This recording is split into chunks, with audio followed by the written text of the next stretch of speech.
चलिए dear student, आज हम लोग चैप्टर पढ़ेंगे बच्चों सेंटेंस। क्या लिखा है बोर्ड पे मैंने? SENTENCE। सेंटेंस, इसका अर्थ होता है बच्चों वाक्य। ठीक है, हम लोग डे टू डे लाइफ में अलग अलग वाक्यों का, सेंटेंसेस का इस्तेमाल करते हैं। ठीक है, अलग अलग वाक्यों का भी इस्तेमाल करते हैं और हमें ये भी पता होना चाहिए कि सेंटेंस क्या होता है। ठीक है, और कब कोई ग्रुप ऑफ वर्ड होता है वो सेंटेंस कब बनता है, वाक्य कब बनता है। ठीक है, तो दो तीन चीजें बच्चों। सबसे पहले हम लोग इसमें पढ़ेंगे व्हाट इज सेंटेंस और डिफाइन सेंटेंस। क्या क्वेश्चन बनेगा अपना? व्हाट इज सेंटेंस और डिफाइन सेंटेंस, यानी हम लोग वाक्य की परिभाषा इसमें पढ़ रहे हैं। A sentence is a group of words that makes a complete sense. ठीक है, यहाँ पे सेंटेंस को एक वर्ड्स का ग्रुप बताया गया है।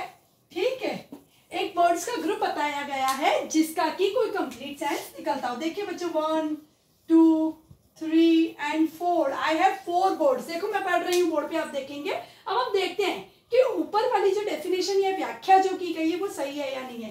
दी माउस रैन अवे। मेरे पास इसमें 4 शब्द है, दी माउस रैन और अवे। तो मैंने क्या पढ़ा? ये एक वाक्य है, ये एक सेंटेंस है। देखो, a sentence is a group of words, यानी ये ग्रुप ऑफ वर्ड्स हो गया। बहुत सारे वर्ड्स मैंने इकट्ठे कर दिए इसके अंदर। ठीक है, that makes a complete sense. अब इस वाक्य को मैं पढ़ के देखूंगी कि क्या इसका सही अर्थ निकलता है। द माउस रैन अवे, चूहा भाग गया। ठीक है, मुझे समझ में आ गया कि पूरा अर्थ ये निकलता है कि चूहा जो था वो भाग गया। यानी ये वाक्य जो है, ये ग्रुप ऑफ वर्ड्स है, इसका सही मीनिंग निकलता है और मुझे समझ में भी आ गया कि ये क्या कहना चाह रहा है।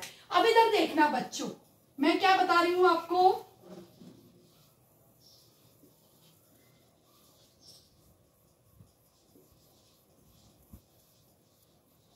ये देखिए, ये भी मैंने यहाँ पे सेम वही 4 शब्द लिखे हैं, 1 2 3 and 4। वही 4 शब्द मैंने यहाँ पे लिखे हैं। लेकिन क्या ये 4 शब्द जो है माउस अवे द रैन, इसका कोई मीनिंग निकलता है? नहीं निकलता। ये कैसे है बच्चों? आगे पीछे है शब्द, है ना, एक साथ सही से अरेंज नहीं है, तो इसका कोई कंप्लीट सेंस भी नहीं निकलता। तो ये जो वाक्य है हमारा, द माउस रैन अवे, इसका एक कंप्लीट सेंस भी निकलता है। तो वाक्य हम उसे कहते हैं, ऐसे शब्दों के समूह को वाक्य कहते हैं जिसका कि कोई संपूर्ण अर्थ निकलता हो। तो देखो कैसे पढ़ेंगे।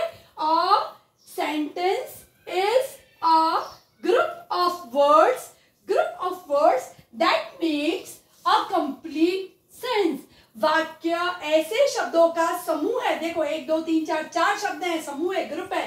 Group of words that makes a complete sense, उसका कोई कंप्लीट अर्थ निकलता है। इसका अर्थ मैंने निकाला कि चूहा भाग गया। ठीक है, तो ऐसा शब्दों का समूह होता है वाक्य जिसका कोई कंप्लीट अर्थ निकलता हो। बच्चों, जो मैंने अभी यहाँ पे आपको वाक्य लिख के दिखाया उसका कोई अर्थ नहीं निकलता, इसका मतलब वो वाक्य नहीं है। वाक्य वही होते हैं जिसका कोई सही अर्थ निकलता हो और जो सही तरीके से अरेंज्ड हो। ठीक है, यहाँ तक हमारी समझ में आ गई। अब वाक्य कब वास्तव में, यानी ग्रामेटिकली वो वाक्य कब सही कहलाता है, तो इसकी कुछ कंडीशंस है। क्या होता है वाक्य में, हम वो पढ़ेंगे। देखिए, sentence always begins with a capital letter।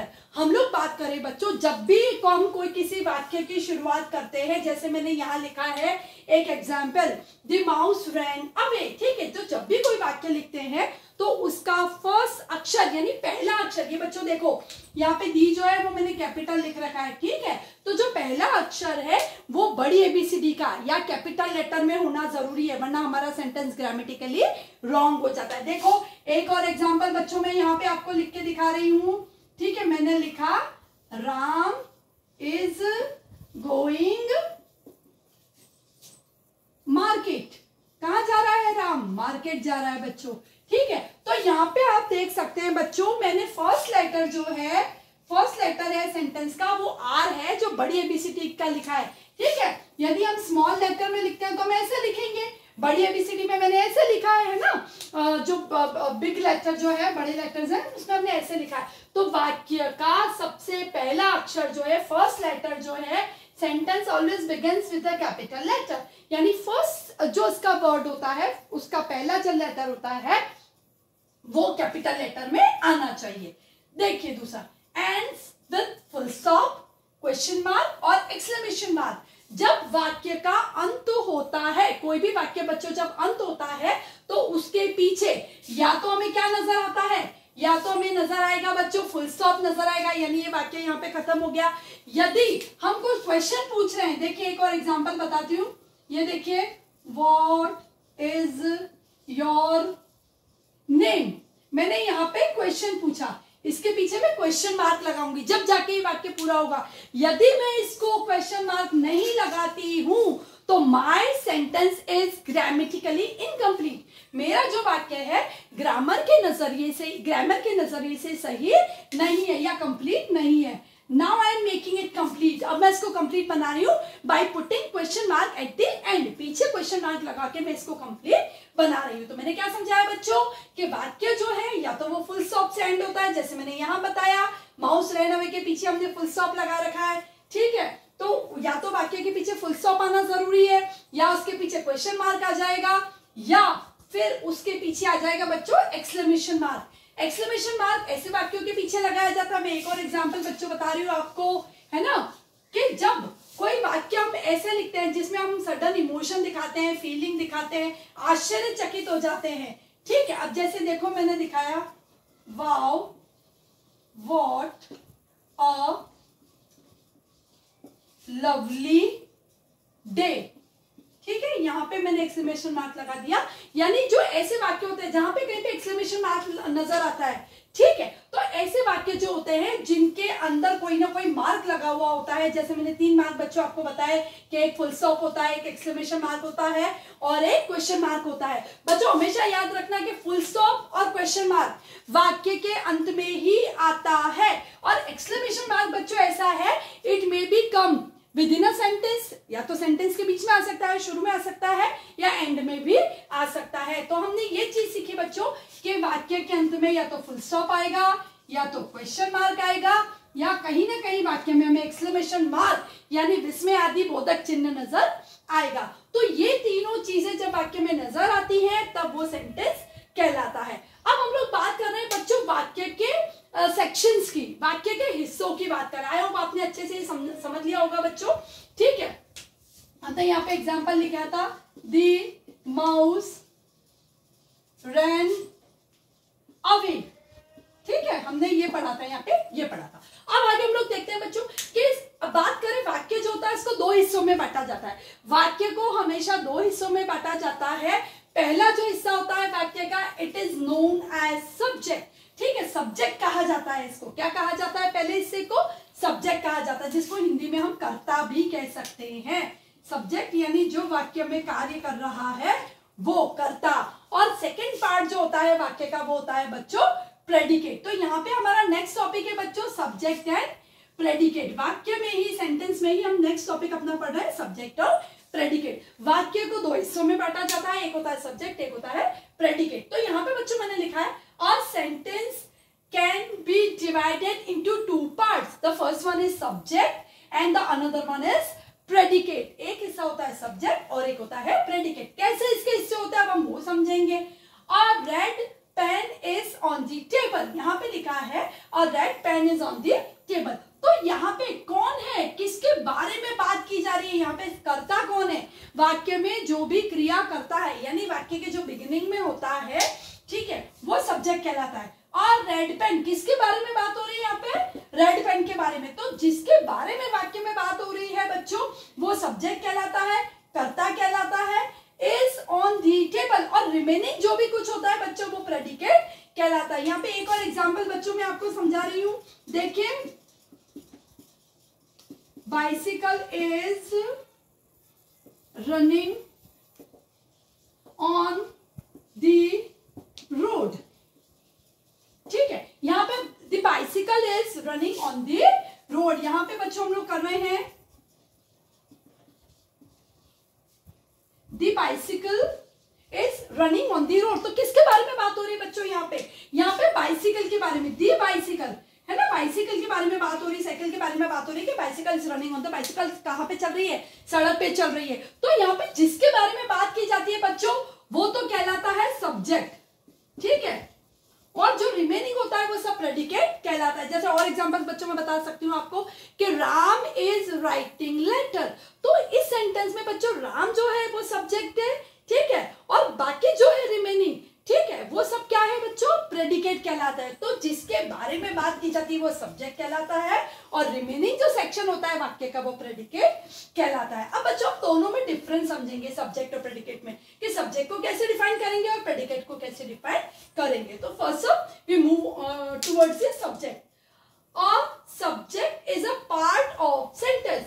A subject is a part of sentence which tells who or what the sentence is about। Subject वाक्य का वो पार्ट होता है, वो हिस्सा होता है जो कि हमें बताता है कि what the sentence is, वाक्य क्या है, और who or the sentence is about, वाक्य किसके बारे में है या वाक्य क्या है वो हमें बताता है, वो सब्जेक्ट कहलाता है। इट कैन बी नाउन और प्रोनाउन। इसके यानी वाक्य सब्जेक्ट जो होता है बच्चों वो नाउन भी हो सकता है और प्रोनाउन भी हो सकता है। मैं दोनों के एग्जांपल बताती हूँ। देखो आपको पहले मैं नाउन का बता रही हूँ आपको कि एलिफेंट इज ग्रेजिंग ग्रास, हाथी जो है वो घास खा रहा है, ये तो अपना नाउन हो गया एलिफेंट, है ना।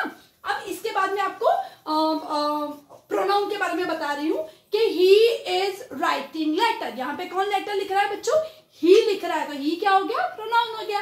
तो जो भी सब्जेक्ट होता है बच्चों वो नाउन या प्रोनाउन कुछ भी हो सकता है, ठीक है। तो सब्जेक्ट वो होता है जिसके बारे में बात की जा रही है वाक्य में या जो करता है वाक्य में, वो सब्जेक्ट कहलाता है। A subject is a part of sentence which tells who और व्हाट, कौन और क्या the sentence is talking about, या सेंटेंसेस अबाउट। सेंटेंस किसके बारे में, यहाँ पे एलिफेंट के बारे में था, दूसरा सेंटेंस ही के बारे में था, या माउस के बारे में सेंटेंस है, यहाँ बाइसिकल के बारे में सेंटेंस है, यहाँ पे रेड पेन के बारे में सेंटेंस है। तो सेंटेंस किसके बारे में है वो जो बताता है वो सब्जेक्ट कहलाता है। यहाँ पे हम एग्जाम्पल देखेंगे, we went to watch movie at night. We यहाँ पे प्रोनाउन है बच्चों, वी जो है वो प्रोनाउन है। हम मूवी देखने गए, हम रात को मूवी देखने गए थे। वेंट लिखा है बच्चों, पास्ट टेंस का सेंटेंस है, हम मूवी देखने गए थे। तो हम जो है वो सब्जेक्ट है ना, वाक्य हमारे बारे में बात कर रहा है, यानी हम जो है वाक्य में सब्जेक्ट है। तो ये हो गया बच्चों सब्जेक्ट। अब हम बात करते हैं प्रेडिकेट की। The part of sentence which tells us something about the subject is called predicate. वाक्य का ऐसा हिस्सा जो हमें सब्जेक्ट के बारे में कुछ बताता हो वो प्रेडिकेट कहलाता है, ठीक है। जैसे देखो, द बाइसिकल सब्जेक्ट हो गया, is running on the road. ये क्या बता रहा है, ये हिस्सा हमें बता रहा है कि बाइसिकल क्या कर रही है। जो हिस्सा ये बताता है कि सब्जेक्ट क्या कर रहा है वो वाक्य में प्रेडिकेट कहलाता है। चलो इधर आ जाते हैं हम। Red pen, red pen subject हो गया, इज ऑन दी टेबल, क्या कर रही है red pen, red pen table पे है। यहाँ पे हम लोग बात करें बच्चों, इस वाले वाक्य में हम समझे कि दी माउस, माउस सब्जेक्ट है, रैन अवे भाग गया, ये हिस्सा है जो है वो प्रेडिकेट है। तो वाक्य का ऐसा हिस्सा कि जो वो बताता हो कि सब्जेक्ट क्या कर रहा है या सब्जेक्ट कौन सी क्रिया कर रहा है वो प्रेडिकेट कहलाता है। The part of sentence which tells us something about the subject, जो सब्जेक्ट के बारे में बात करता है इज कॉल्ड प्रेडिकेट, ठीक है, वो प्रेडिकेट कहलाता है। जैसे कि एग्जांपल बच्चों हम लोग यहाँ देखेंगे, वी जो है वो प्रोनाउन है और वो सब्जेक्ट है। We went to watch a movie at night, हम रात को, सेम सेंटेंस है बच्चों, हम रात को मूवी देखने गए। तो यहाँ पे वी तो सब्जेक्ट है और रिमेनिंग वेंट टू वॉच, क्या किया हम लोगों ने, क्या किया, went to watch a movie at night, हम रात को मूवी देखने गए। यानी सब्जेक्ट क्या करता है वो जो बात बताता है वो हिस्सा प्रेडिकेट कहलाता है। आगे बच्चों अच्छे से समझ में, तो यहाँ पे प्रेडिकेट है went to watch a movie at night. तो इन टोटलिटी बच्चों हमने सेंटेंस की डिफाइन पढ़ी, सब्जेक्ट और प्रेडिकेट की डिफाइन पढ़ी, वो कैसे क्या बताते हैं, कौन सा हिस्सा वाक्य का कौन सा पार्ट सब्जेक्ट होता है, कौन सा पार्ट प्रेडिकेट होता है। सब्जेक्ट बच्चों अधिकतर सेंटेंस में वाक्य में शुरू में ही होता है। अधिकतर सेंटेंसेस में वाक्य में शुरू में सब्जेक्ट होता है, जो वाक्य में काम कर रहा है, जो क्रिया कर रहा है वो सब्जेक्ट कहलाता है, ठीक है। अब वापस एक बार सेंटेंस की डिफाइन पढ़ेंगे। A sentence is a group of words that makes a complete sense. A sentence is a group of words that makes complete sense. ठीक है, आपको लर्न करनी है बच्चों ये डिफाइन अच्छे से। अब देखिए सेंटेंस के क्या क्या क्राइटेरियाज होते हैं। एक तो सेंटेंस जो है हमेशा कैपिटल लेटर से स्टार्ट होता है, इसके पीछे कुछ मार्क्स होते हैं, एंड में फुल स्टॉप हो सकता है, एंड में क्वेश्चन मार्क हो सकता है, और इन बिटवीन और इन एंड एक्सक्लेमेशन मार्क हो सकता है बच्चों। सेंटेंस को दो हिस्सों में बांटा जाता है, सब्जेक्ट और प्रेडिकेट में। सेंटेंस में वाक्य में अधिकतर आगे वाला जो हिस्सा होता है वो सब्जेक्ट होता है और रिमेनिंग पीछे वाला हिस्सा सारा प्रेडिकेट होता है। सब्जेक्ट वो होता है जो वाक्य में क्रिया करता है या जो कार्य करता है या जिसके बारे में वाक्य बात कर रहा है वो सब्जेक्ट है, और सब्जेक्ट के बारे में जो बात की जा रही है वाक्य में वो हिस्सा प्रेडिकेट कहलाता है। डिफाइन पढ़ के बताऊंगी। और subject is a part of sentence which tells who और what the sentence is about. वाक्य किसके बारे में वो। इट कैन बी नाउन और प्रोनाउन। सब्जेक्ट जो है नाउन भी हो सकता है और प्रोनाउन भी हो सकता है। अब predicate the part of a sentence which tells us something about the subject is called predicate. Predicate क्या है। We went to watch a movie at night. Went to watch a movie at night is predicate और यहाँ पे भी subject है। I hope बच्चों आपको बहुत अच्छे से समझ में आ गया होगा सब्जेक्ट और प्रेडिकेट क्या है, सेंटेंस की डिफाइन क्या है। आपको सेंटेंस की डिफाइन अच्छे से लर्न करनी है। सब्जेक्ट प्रेडिकेट में आपको दोनों को अच्छे से समझना है, और आप आई होप आप अपने अपने खुद के सेंटेंस बनाना सीखिए बच्चों छोटे छोटे, एंड उनमें डिफरेंस करना सीखिए बच्चों के सब्जेक्ट कौन सा है और प्रेडिकेट का पार्ट कौन सा है। ठीक है बच्चों, इसको नोट डाउन करेंगे। Thank you very much.